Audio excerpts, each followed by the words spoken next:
Chapter 585, Buying Medicine. The Church of Storms has finally taken action on Banzi Harbor. Klein clenched his fist and placed it to his mouth before coughing. He asked calmly without any qualms, "What happened?" Ellen didn't notice any abnormal reaction from J.M. and Sparrow. He retracted his gaze and surveyed the area. "I don't know what exactly happened. I only know that it might have involved the upper echelons of the Church of Storms. And for a period of time before that, all routes that lead to Banzi Harbor were cancelled. This might have been a so-called omen. Involve the upper echelons of the Church of Storms? No, it should be the most elite forces. I suspect that the pontiff of the Church of Storms, that grounded angel, had personally taken action. He might have even used a Grade 0 sealed artifact. After all, he might be facing a king of angels, one that's even older than the fourth epoch, as well as his descendants." Klein nodded and calmly asked, "What's the outcome?" He wasn't the least bit surprised that the Church of Storms had only taken action on Banzi Harbor in the past few days. Even though the mandated punishers were known for being rash and irascible, there was still a protocol that needed to be followed for serious matters like this. For example, they needed to make a confirmation, evacuate a portion of innocent residents, or seal off the surrounding sea. All of this needed time. Elend was unable to read J.M. and Sparrow's true emotions as he sighed with a smile. There won't be a Banzi Harbor for a very long period of time. As expected of the Church of Storms, Klein secretly clicked his tongue, feeling even more curious about the detailed process. He wanted to know whether Red Angel Medici had appeared, and if he really was sleeping near Banzi Harbor. He wanted to know if he had been wiped out by the Church of Storms and wished to know what happened to the natives in Banzi Harbor. He wanted to know what it meant for them to speak in such a staccato manner, and he wished to know what secrets were hidden in the Green Lemon restaurant and the telegraph office. Unfortunately, with Banzi Harbor's destruction, it was difficult for him to obtain any actual answers. Perhaps the internal record of the Church of Storms would mention them, but Klein had no way of getting them. With the Hanged Man's rank, there was no way he could gain access to such confidential information. "I'll have to nurture Mr. Hanged Man into a high-sequence demigod before I can know the answers to my questions." Klein sighed silently and said without a change in expression, "That place is indeed very dangerous." Before he finished his sentence, his throat itched as he coughed violently. "You fell ill?" Elend asked, puzzled. He originally imagined that J.M. and Sparrow was like him, a Beyonder whose physique had been considerably enhanced. It was unlikely for Beyonders like them to fall ill before they grew weak from age, but from the looks of it, his previous guess might have been wrong. Klein answered tersely, without giving an explanation. "A question of no value or meaning. It would be odd if he isn't ill after an intense battle with Ailment Maiden." Danitz grumbled in contempt from the side. Elend chuckled and said, "I can recommend you an apothecary that's better than a hospital or clinic. That's his Beyonder job. He has a tiny herb store in the alley diagonally across Red Theater. Hech, he's known for selling male enhancements, but that's not what he's best at." Does every apothecary develop such medicine? That's right. It's absolutely one of the most profitable medicine-based businesses. It's only odd not to do it if they're capable of doing it. Klein nodded slightly in response. "Why haven't I heard of him?" Danitz asked, surprised. "He only came to Bayam in the past few months. When was your last visit here in the City of Generosity?" Elend asked with a chuckle. "When I took your crappy boat." Danitz answered silently in his mind. He carefully recalled and discovered that in the past few months, apart from this period of time, he had passed by Bayam once during the early days of his vacation. At other times, he was drifting out at sea in search of treasure. Otherwise, he was at other places or harbors enjoying himself, so it was true that he wasn't aware of any minor changes in the City of Generosity. "I've already spent quite a few days in Bayam. I've been to the Red Theater several times, but I've not heard anything about this apothecary. This can only serve to imply that his male enhancement medicines are limited in effect," Danitz bragged as he said stubbornly. Elend smiled and didn't debate with the great pirate. Instead, he said to J.M. and Sparrow, "If it's only an ordinary ailment, the apothecary will only charge a slight premium." And for you, it doesn't matter if it's expensive. What's most important is to recover your health as quickly as possible. No adventurer wishes to stay in a sick state. This implies danger and that you might become the target of someone else. It implies the increased risk of losing control. Indeed, maintaining a good state is a rather important matter for Beyonders.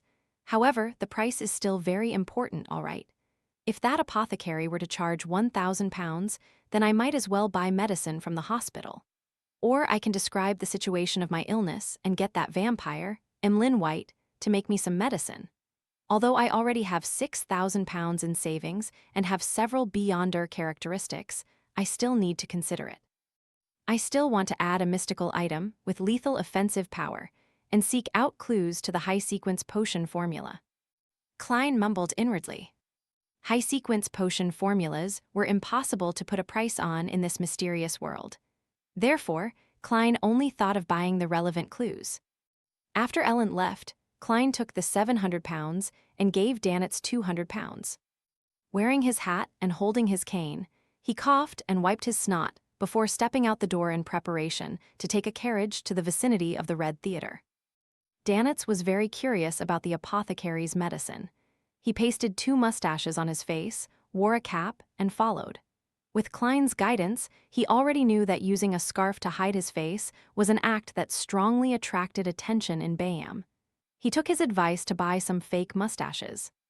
In the alley diagonally across the Red Theatre, the moment Klein entered, he saw a man furtively come out of a nameless herb store. The moment the man saw someone, he hurriedly lowered his head and rushed off.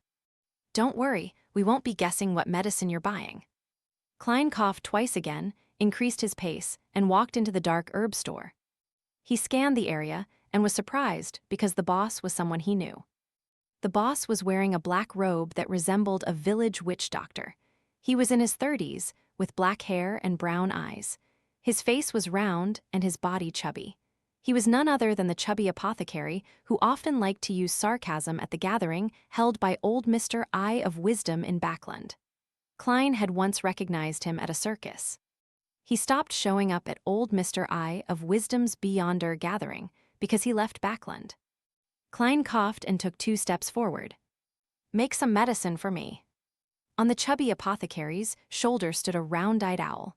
The man and the bird looked up at the same time at Klein. After a brief examination, the chubby apothecary revealed a warm smile. "Friend, it's cold outside. Don't do those deeds out in the open, although it's true that it can be rather exciting." "What the hell?" Klein was first stumped before he understood what he was getting at. "When batting Tracy, I was influenced by her pleasure powers. Blood flowed down to my nether regions and my desires undulated. This resulted in my body emptying out, making it faster and easier for the ailment to strike me. When escaping, the ice-cold sea was fine since I had theurgical spells protecting me, but the wind on the way back was rather cold. It worsened my sickness. In conclusion, doesn't this look like getting sick as a result of having pleasure out in the open?" As expected of an apothecary, he has sharp eyes. Klein maintained a composed expression and just looked at him without answering him. All he did was wait for him to concoct the medicine. Danitz turned his head to look out the herb store as he held back his laughter with great difficulty. What dogshit apothecary is this? He can't even distinguish the ailments released by Ailment Maiden. He thought in glee. When the chubby apothecary didn't get a response, he dully opened some cabinets, took out some common or strange herbs and insect carapaces, stuffed them into a paper bag, and handed it over. "Put it all in water and cook it for half an hour. Drink the liquid that's left over." "4 soli. It's a little expensive." Klein glanced at Danitz. The latter immediately took out the money automatically. As the chubby apothecary collected the money, he bent his back and suppressed his voice to say with a chuckle, "I have medicine that can make you stand out in that area. The kind that has mummy powder added. Need it, I guarantee you that you'll be satisfied. I know you might be very strong, but men always seek to be stronger. Firstly, I need to have a girlfriend." Klein coldly shook his head and rejected the chubby apothecary's recommendation. The chubby apothecary straightened his back in disappointment. He turned his gaze and sized up the 2 before asking, Are the both of you adventurers? Yes, Klein answered simply. The chubby apothecary rubbed his hands and said, I have a request, but you'll only be paid after completing it. How big is the reward? Klein pinched his nose. 100 pounds? The chubby apothecary shouted as his heart pained for the money. Help me find someone. His name is Roy King. He's my teacher. He got me to meet him here, but I haven't seen him after waiting for months, and I have no way of contacting him. Is there a portrait cough or a photograph? Klein inquired. The chubby apothecary took out a photograph from a secret pouch by his waist and handed it over. It was of a relatively young man. His hair was neatly combed back and he wore glasses. He appeared very gentlemanly. Your teacher? Klein asked. I might believe it if you're the teacher. The chubby apothecary coughed dryly and said, He's at least 60, but he looks young. A beyonder power or a mystical item? Klein nodded in thought and began asking about the specifics. After confirming that there weren't any items he could use to divine, he took the paper bag and left the store.